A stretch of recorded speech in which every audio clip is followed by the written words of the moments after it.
Dad, tell the story about the baseball. How'd you came into town on the baseball? I want to hear that one. I got Kids never heard fired. that. I got fired in West Frankfurt. You got fired. You were pitching for West Frankfurt, whatever the Cardinals organization? Yeah, and we had a bad spring. It rained 28 out of 30 days, and we were pitchers, and I was 2 years older than the rest of those guys, so I knew some good things to do on rainy days.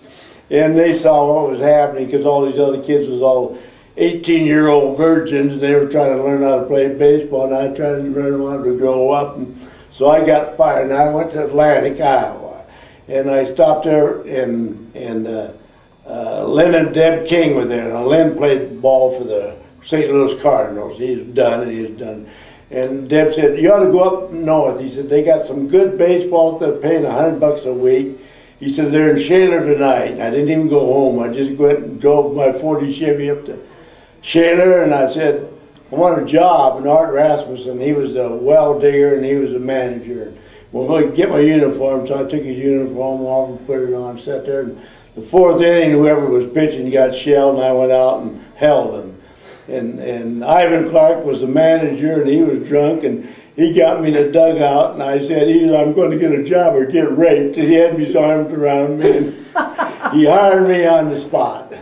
Hired me on the goddamn spot, and I went home and was coming back, and on the way back at BB Town, I rolled my car over 6 or 8 times and totaled out my car, and I said, if you want me, you got to come down and get me. Jack West and Smiles McDermott and Scooch come down and got me, and I was in town from then on. I said, I'll be here 5 minutes to be gone. But I threw a no-hitter, and things was going good, and I was going to be gone. And Yankton called me, and they wanted me to come up there. And if I'd have went to Yankton, I would have never come back. But I thought, well, hell, you're 21 years old, and you better start growing up. And the result, I'm the only one alive, and all the rest of those guys I know are dead, except Vince March. He's the only one that's still alive at that much. From that Kingsley team. Tell about how where the money came from for the Kingsley team. The dugout under the drugstore. Joe, remember that? The Legion dugout under the drugstore. They call it the dugout.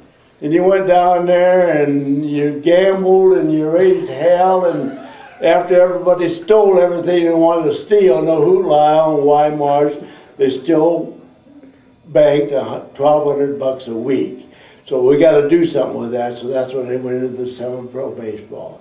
They So built they went to the town, the other shop. Yeah, Joe Levy never did get his $100 back, and nobody ever got their $100 back. But anyway, they built that real nice ballpark down there, and I come to town on Memorial Day of 1948, and we had a lot of fun playing baseball, and $100 a week, and everybody else had to work, and we just sat around. And then I and Bill Mansfield, we went and played Rock Valley.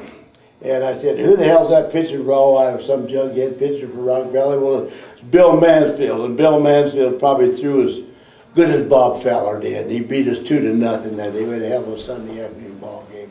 We went up the next day and hired Bill Mansfield from Rock Valley. Because he had to do plumbing when he was playing ball. He had to do plumbing all week. I just sit on my ass for my $100 down here. He had to work. So he came down, and then he and I moved into Simon Gable's basement, and that's where we lived there. That's how you met Dorothy. And that's how I met Dorothy. She was upstairs, and I was downstairs most of the time. And then in another year, we got married. And it was the best thing I ever did. I wasn't the happiest guy, but it was the best thing I ever did, because I wanted to keep moving. Well, I remember how hard you worked, Jim.